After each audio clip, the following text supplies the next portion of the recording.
O Supermanhã dá continuidade à rodada de entrevista com os candidatos e candidatas a prefeito aqui da capital. Hoje, a nossa última entrevista, temos como convidado, ou melhor, a gente está sendo recebido aqui pelo professor Júnior Gel, que hoje é o convidado e vai responder tudo para a gente sobre curiosidades e mais que a gente tiver para perguntar, né, Nath? Isso mesmo, e eu já começo agradecendo por abrir as portas da sua residência, da sua casa, candidato, com um belo café da manhã. Estamos passando muito bem. Muito. Me leva para os próximos, que eu também quero comer bem todo dia. Esse é o último, né, Nath? Então, por enquanto, não tem próximo.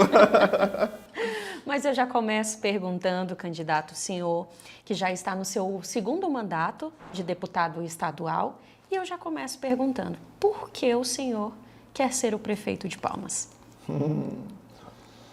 Olha, muita gente me pergunta isso. E para mim é muito simples. Na realidade, eu quero mudança na política do Estado. E para você gerar mudança na política do Estado, você tem que passar pelo Executivo da capital. Por que esse tipo de afirmação? Eu, enquanto deputado estadual, eu sou um de 24 deputados estaduais. Eu sou uma força política muito pequena, quando você leva em consideração que ainda tem mais 8 federais, 3 senadores, governador e vice, 139 prefeitos e vice, cerca de 1.500 vereadores e milhares de lideranças de bairro, religiosa, familiares. Quer dizer, a minha força política enquanto deputado é muito pequena. Agora, se nós analisarmos em números, Palmas tem hoje 20% do eleitorado do Estado. Se você se torna prefeito da capital, você passa a deter sobre a sua gestão 20% dos votos. Se você faz uma gestão com qualidade, eficiência, transparência e muda a vida das pessoas, e as pessoas passam a confiar em você, você conduz uma parte desses votos, elegendo assim novos deputados estaduais com perfil semelhante ao seu, novos deputados federais com perfil semelhante ao seu, e se torna o fiel da balança na escolha dos próximos senadores e governador. É isso que me motiva, é a mudança na política do Estado. O Júnior já se tocou num ponto e eu quero realmente perguntar agora para você qual a relação atualmente do professor Júnior Gel com o governador do estado, Wanderley Barbosa. Tranquila, eu não tenho nenhum problema, mas nenhum problema com a pessoa do governador, pelo contrário, eu gosto. É uma pessoa simpática, é uma pessoa que você vê, trata bem todo mundo, do jeito dele, que ele é muito, como diria, chega em você brincando, às vezes até sem ter muita intimidade contigo, mas é o jeito natural dele. E eu gosto desse jeito dele. Ele é muito popular, entendeu? É diferente, eu trato diferente a pessoa do político. O político é uma coisa, a pessoa Wanderley Barbosa é outra completamente diferente. Então eu gosto muito da pessoa, gosto muito da família, tem muitos sobrinhos dele que foram meus alunos. O deputado Léo Barbosa, que é filho dele, foi meu aluno. A irmã dele, Liz Lena, que é uma queridíssima, a irmã mais nova dele, foi minha aluna. Então eu tenho uma relação muito positiva, gosto muito do pai dele. Tem uma relação muito positiva com toda a família. E a relação política do deputado Júnior Gel hoje com o governador? Eu tenho respeito à gestão do governador. E meu posicionamento, já tinha conversado isso com ele antes, o meu posicionamento vai continuar sendo crítico no que houver necessidade, favorável no que também for favorável à sociedade. Eu não tenho posicionamento como o pensamento de muitos, eu faço parte do grupo do governador, vou votar a favor mesmo não concordando. Não, se eu não concordo, eu não concordo. Se eu acho positivo, eu vou lá, voto positivamente, e a maioria dos projetos que vão para a Assembleia de autoria do governo do Estado, eu voto tudo positivo, certo? Quando tem algum questionamento, eu faço o questionamento, entro em contato com o secretário, olha, me dá informação sobre isso aqui, o que está acontecendo. Então, meu posicionamento sempre foi independente. Eu não sou oposição, eu tenho posição, é diferente. Já vou passar para a Nath fazer outra pergunta, só que eu quero só para complementar. Então, tirando isso que o senhor colocou para a gente agora, eu posso dizer que não teve a conversação de o governador apoiar então a campanha de Júnior Gel. Teve ainda no ano anterior, o governador ele entrou em contato comigo, quer dizer, eu entrei em contato com ele. Eu entrei em contato com ele, fui no Palácio Araguaia conversar com ele, e ele até falou comigo, até fiquei surpreso sem saber se era verdadeiro ou não, ou era brincadeira mesmo, que ele brinca muito. Havia me feito convite para ser candidato pelos republicanos, entendeu? Esse convite chegou a ocorrer, o deputado Léo Barbosa, inclusive, chegou nessa reunião, estava presente. E aquele momento ele falou, não, vamos trabalhar no decorrer dos meses aí e ver como as coisas vão fluindo, certo? Só que muita gente fala assim, Gel, estava caminhando para você, mas você votou contra a reforma da Previdência. Sim. Aí eu falo assim, sim, e Aí ele falou, foi isso que atrapalhou e eu não. Não foi isso. Aí, mas por que não foi? Ué, o deputado Jorge Frederico, ele votou contra a reforma da Previdência e é o candidato a governador em Araguaína. Então, será que foi esse o motivo? O motivo real foi outro. É porque você tem um grupo de deputados que são da base do governador, que se sentem incomodados com a minha candidatura em função de serem apoiadores da candidatura da colega deputada. Esse é o motivo real. Então fazem um estardalhaço dentro de um copo d'água, tentando minar possibilidades porque não se sentem confortáveis comigo. E eu falo não se sentem confortáveis porque muitos posicionamentos que eu tenho na Assembleia vai em confronto com o interesse deles. Vou dar um exemplo disso que é de conhecimento coletivo. Quando foram para extinguir a Delegacia de Combate à Corrupção, eu fui o único voto contrário. Quando foi para remover os delegados das investigações de corrupção que estavam ocorrendo no Estado, e foi projeto de lei para autorizar essa remoção, eu fui o único voto contrário. E o meu posicionamento contrário, o meu discurso, gera mal-estar à imagem dos colegas deputados. Então eles não queriam. Não comungam dos mesmos interesses que eu, e eu não comungo dos mesmos interesses que ele. Mas eu respeito o posicionamento deles. Cada um faz o que acha que é certo. E eu não fui eleito para um grupo. Eu fui eleito para representar os interesses da sociedade. Meu posicionamento não vai mudar. Entendeu? Se não entendem, pelo menos respeitam. Certo? Se não quer, mas respeitam. Assim como eu respeito a forma de trabalhar e mesmo não me sentindo representado da forma como fazem. Olha só, o senhor faz lives ensinando, o senhor já é professor há muito tempo, né? O senhor usa as suas redes sociais para ensinar muitas pessoas, né? Principalmente naquele período ali de concurso, né? Em uma das falas da candidata Jana de Valcari, ela mencionou que o senhor usa essas lives, essas oportunidades, para conseguir voto. O que o senhor tem a dizer sobre isso? Eu fico feliz que ela está se incomodando comigo. Ela só não conhece minha história. Ela não conhece minha história. Ela não sabe que desde 2001 eu comecei a lecionar em cursinho comunitário aqui em Palmas. E eu nem pensava em voto. Ela não sabe que ao longo dos anos 2002, 3, 4, 5, 6, 2010, 2012, 13, 14, 15, ela não sabe que ao longo de todo esse tempo eu dou aula não é só aqui não. Eu dou aula aqui, eu já lecionei em Miracema, já lecionei em Tocantins, em Arapuema, em Itacajá, em Araguaína, em Colinas, em Formoso do Araguaia, em Combinado, em Conceição do Tocantins, em Dianópolis, em Taguatinga, em Arraias. Quer dizer, são muitos municípios que eu já venho lecionando e há muito tempo, muito antes, inclusive, de entrar na política. Só que parece que quando você entra na política, você tem que parar com todo o trabalho social que você faz, porque as pessoas já começam a te apedrejar, já começam a te condenar como se você fosse mais um dentro do processo. Talvez ela esteja falando isso porque ela acha que eu sou como ela, que faço as coisas com segundo interesse. Nós somos diferentes. Eu não sou igual a ela. Entendeu? A minha história não tem nada a ver com a história dela. Exceto o fato que eu acredito que nós viemos de situação de dificuldade. Isso eu acredito.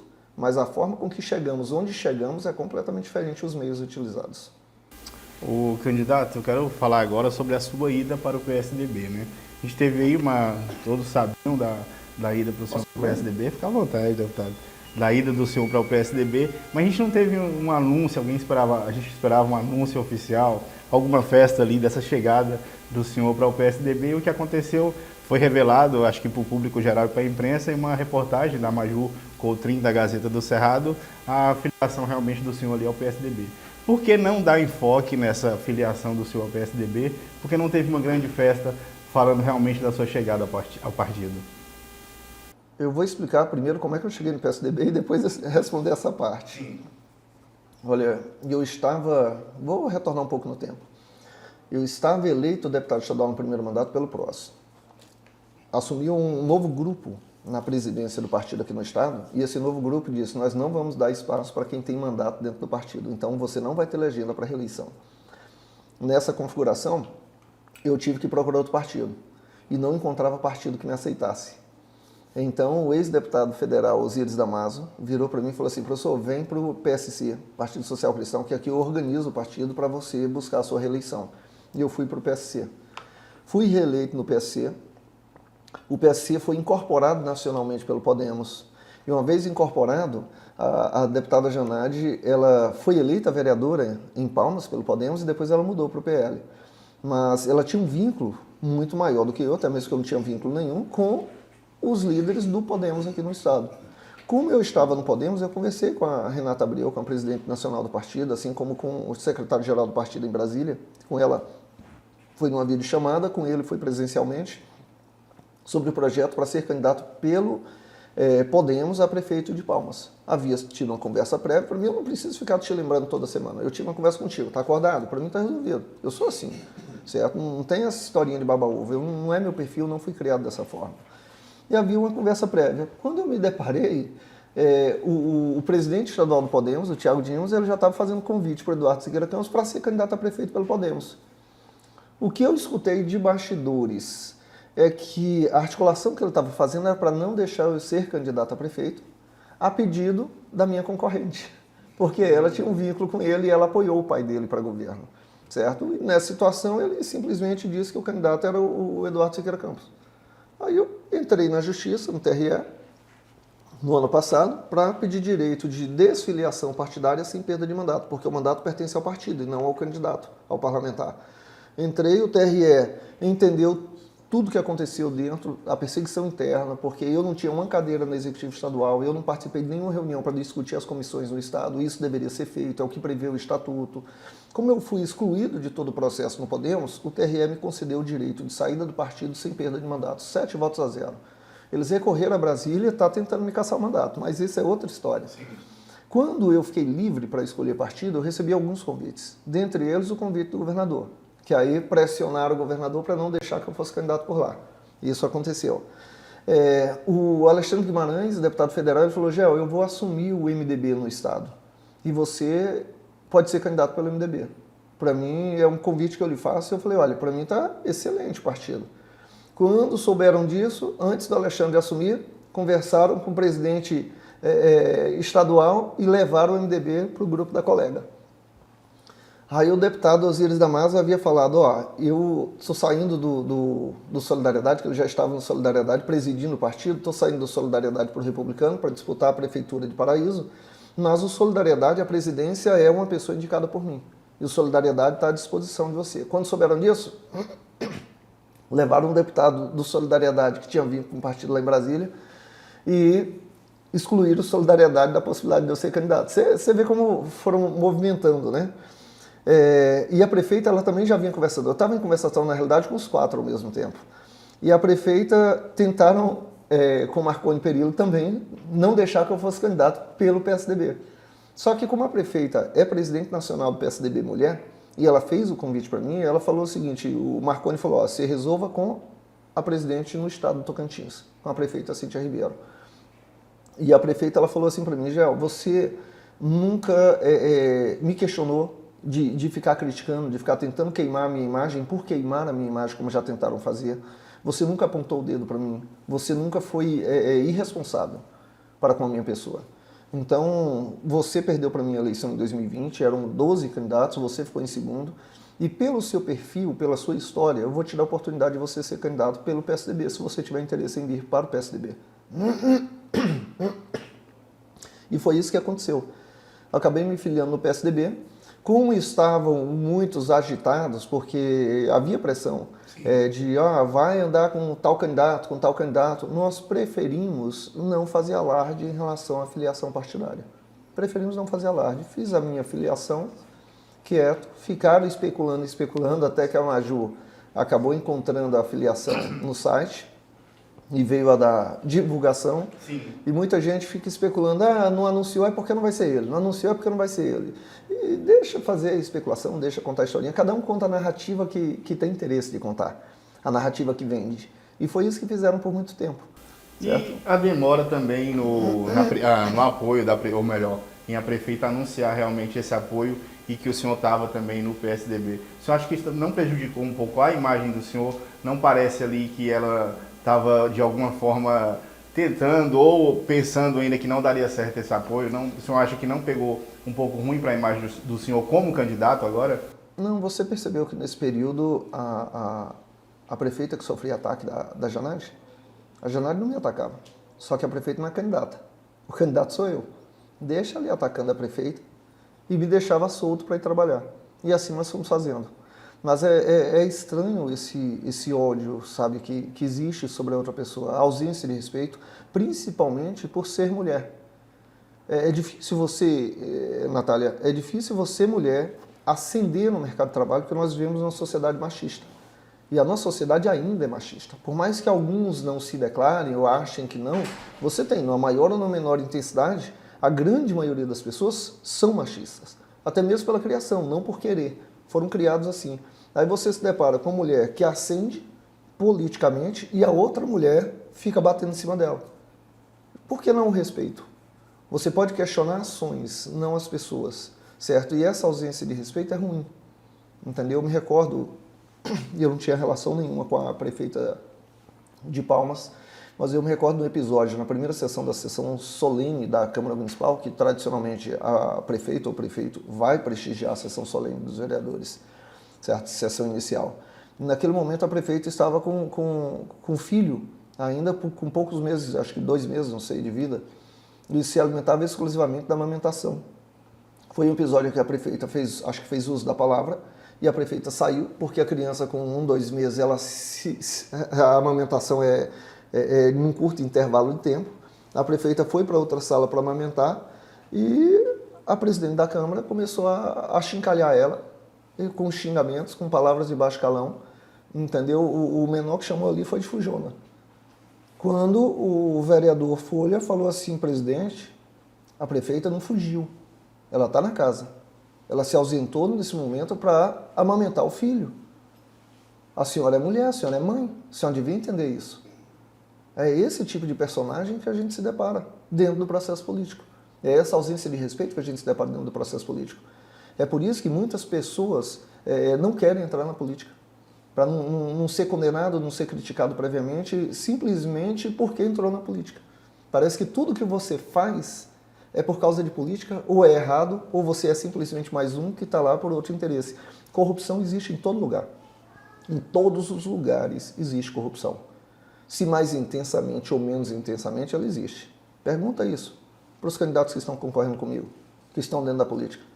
Se antes de entrar na política já viram corrupção acontecer, e se durante o processo que estão na política a corrupção continua a acontecer. É só estudar o histórico de cada um. Muitos têm sido os comentários, candidatos, que após o senhor se aliar à prefeita Cíntia Ribeiro, falaram que o senhor enfraqueceu. O que o senhor tem a dizer sobre esses comentários? Eu não sei se o comentário é da oposição, porque para mim é bem simples. Antes comentavam, o professor Jungel é um bom candidato, é uma boa pessoa, tem um trabalho social muito bom, entendeu? É muito conhecido, mas não tem grupo. Aí quando o professor Jungel passa a ter grupo, eles falam, o professor Jungel é muito bom, mas o grupo que ele está, quer dizer, tudo tem ônus e bônus na política, tudo tem ônus e bônus. Eu não deixei de ser o professor Jungel. Eu não deixei de ser o professor Jungel, que tem uma história limpa enquanto vereador, por 2 mandatos, enquanto deputado, no 2º mandato, enquanto aquele que foi o único deputado a apresentar o pedido de cassação e fui relator da cassação do ex-governador. Eu não deixei de ser aquele deputado que foi o primeiro a levantar a bandeira para evitar a concessão, que na realidade se tratava de uma venda por 30 anos, do Jalapão. Eu continuei sendo aquele deputado que foi o único a votar contra a extinção da Delegacia de Combate à Corrupção. Foi o único a votar contra a retirada da inamovibilidade dos delegados, que permitiu a remoção deles para eles não investigar a corrupção no Estado. E eu talvez seja um dos únicos deputados a não participar de esquema de cesta básica. Que agora nós estamos nos deparando aí com a Polícia Federal agindo e sabe-se lá quantos estão envolvidos nesse esquema. Verifica, vai verificar minhas emendas parlamentares, vai verificar, pega meu histórico, desde a época de vereador até o momento atual. Eu ando de cabeça erguida na cidade de Palmas, porque o que meu pai me ensinou é que a gente tem um nome a zelar. Nós temos um nome a zelar. E esse nome eu carrego. Carrego por minha família, pelo meu pai.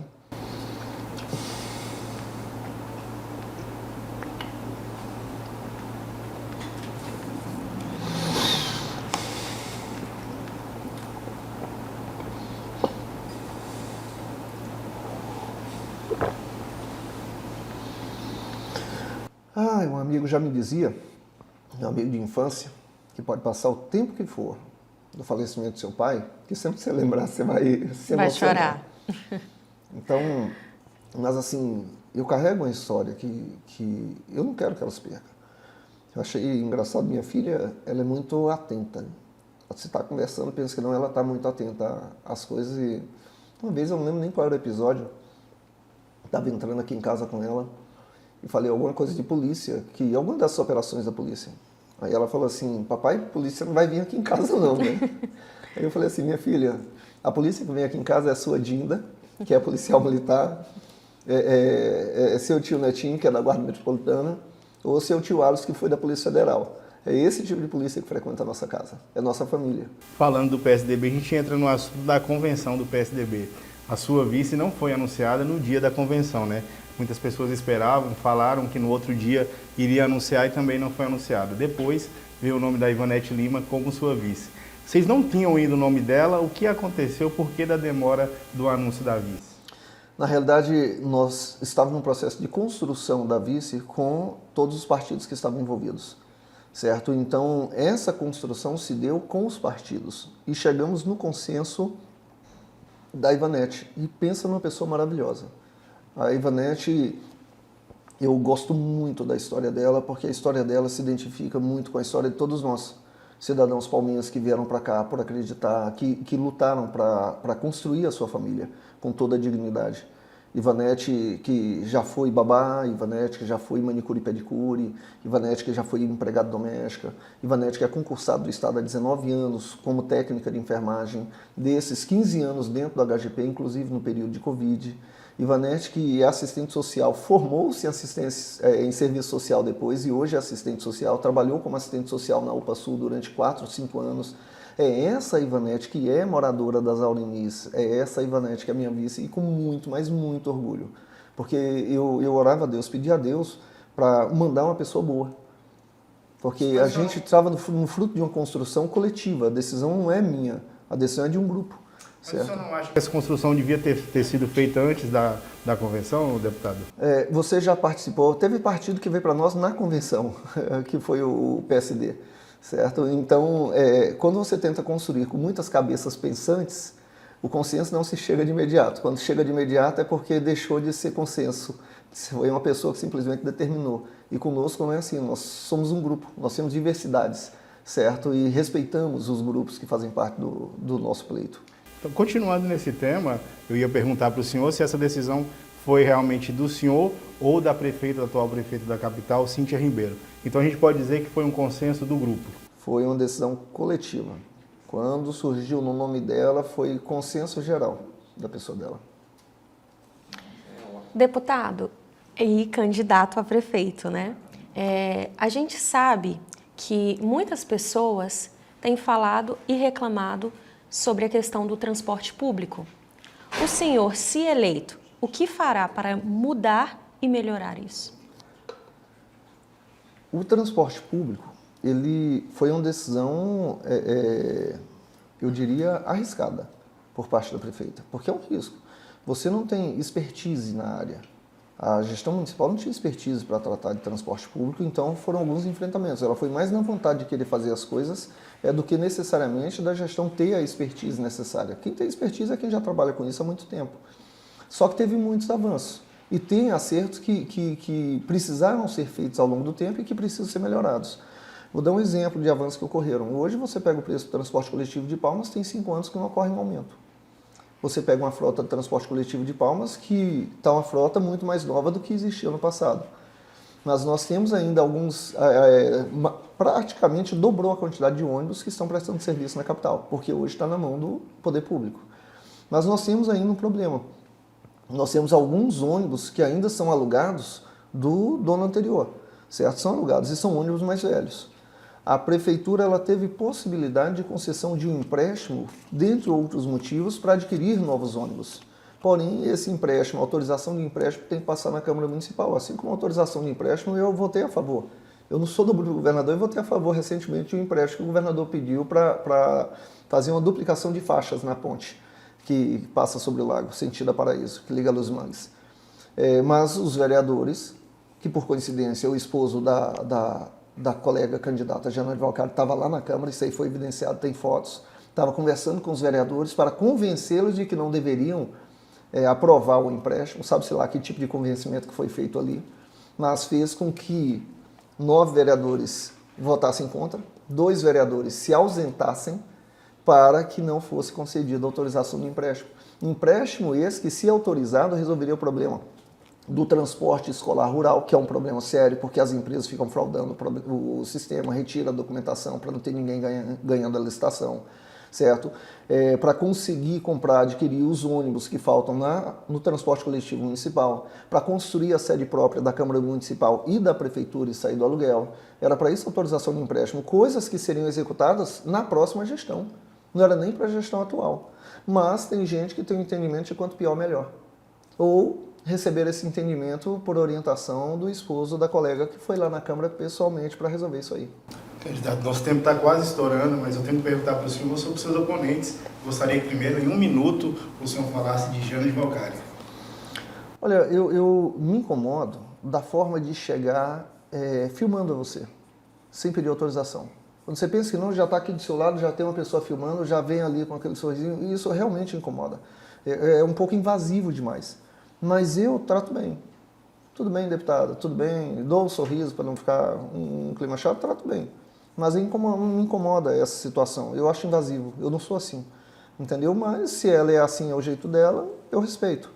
Eu respeito a pessoa, somos colegas de trabalho, estamos há 2 anos ali na Assembleia, quase 2 anos, certo? E sabe-se lá quanto tempo permaneceremos ali. Então, independente de me sentir incomodado ou não, incomodado se retire, e quando eu me sinto muito incomodado, eu pego e vou resolver outra atividade, mas eu respeito. Está conversando comigo, eu converso, não tem problema nenhum em relação a isso. A candidata do PSOL, Lúcia Viana. A Lúcia Viana, ela tem uma história muito rica com a cidade, com o trabalho, entendeu? É servidora aposentada, é advogada, continua advogando, entendeu? E eu fico feliz porque ela tem a sua representatividade e fico feliz por ter colocado mais uma mulher se colocando à disposição como candidata a prefeito de Palmas. O candidato do Podemos, Eduardo Siqueira Campos. O Eduardo Siqueira Campos, eu tive algum contato com ele na Assembleia, sempre muito solícito, entendeu? Sempre muito simpático a todos os deputados no período que ele esteve ali, entendeu? Eu deixo claro que assim, a forma de fazer política de cada um tem a sua. A forma de fazer política da Jana de Valcari não me representa. A forma de fazer política do deputado Eduardo Siqueira, ex-deputado Eduardo Siqueira, também não é a forma que eu faço, certo? Mas eu respeito. Cada um tem o seu modelo de fazer política. E dá certo porque eles foram eleitos. Então, eu respeito. Só não é a minha forma de trabalhar nem de fazer política. E agora, para a gente encerrar, nós temos feito um quiz com algumas perguntas, candidato. E eu vou perguntar e o senhor tem que responder com a primeira coisa que vier à sua mente de forma rápida, senão não é um bate-bola. Vamos lá? Posso começar? Pode. Uma cor. Azul. Um número. 17. Uma música. Catedral. Uma inspiração. Ah, minha mãe. Um livro. O livro eu ia falando um aqui, mas não vai pegar bem. A primeira coisa que vem à mente, candidato. Do Cerrado. Religião. Católica. Um esporte. Xadrez. O que você ama? A minha família. O que você odeia? A falsidade. Uma comida? Camarão. E assim a gente encerra. Para encerrar, eu gostaria que o senhor usasse ali em 1 minuto aquela câmera para dar um recado diretamente para o seu eleitor. Olha, eu peço a vocês que estão vivendo nesse momento que possa investigar a vida pregressa de seus candidatos. E é muito importante que façamos isso enquanto eleitores. Verifica quem é quem nesse jogo, porque nós podemos ficar 4, quem sabe 8 anos pagando uma conta, reclamando da falta de tudo, mas faltou principalmente pesquisa sua no momento de votar, certo? Porque se você não pesquisou sobre o seu candidato e deixou que outro escolhesse por você, você cometeu o maior erro da sua vida. Quando se reclama de UPAs que não funcionam, quando se reclama de infraestrutura que não chega, quando se reclama de um transporte coletivo, quando se reclama de tudo do município, não adianta reclamar depois se você não investigou a vida pregressa. Investiga a vida pregressa, verifique quem é o professor Júnior Gel, quem é o professor que está há mais de 20 anos trabalhando com cursinhos aqui em Palmas, com cursinhos comunitários, com cursinhos pagos, ajudando as pessoas a serem concursadas ou a ingressarem na faculdade. Pesquisa quem é o professor Jundiel. E pesquisa também a história da deputada Janaína Valcari, a história do deputado Eduardo Siqueira Campos. Verifica a história de cada um. Não simplesmente quem me colocou aqui, quem me colocou no poder, quem me colocou em determinado cargo. Quem me colocou foi a sociedade. A sociedade me elegeu. E vem me abraçando desde a primeira vez quando foi eleito vereador. É esse o professor Jundiel que vocês conheceram lá atrás, que permanece aqui hoje com o interesse de representá-los na Prefeitura de Palmas. A gente agradece ao candidato. Posso pedir voto? Pode. Então, esqueça o passado porque o futuro chegou. E o futuro é professor Júnior Gel, 45. A gente agradece ao professor Júnior Gel, o último convidado do Supermanhã para esse café da manhã com um bate-papo. A TV Norte Tocantins SBT segue acompanhando as eleições de 2024. A gente espera que esse bate-papo tenha somado na hora de você fazer a sua escolha do seu candidato 2024. O Supermanhã termina aqui.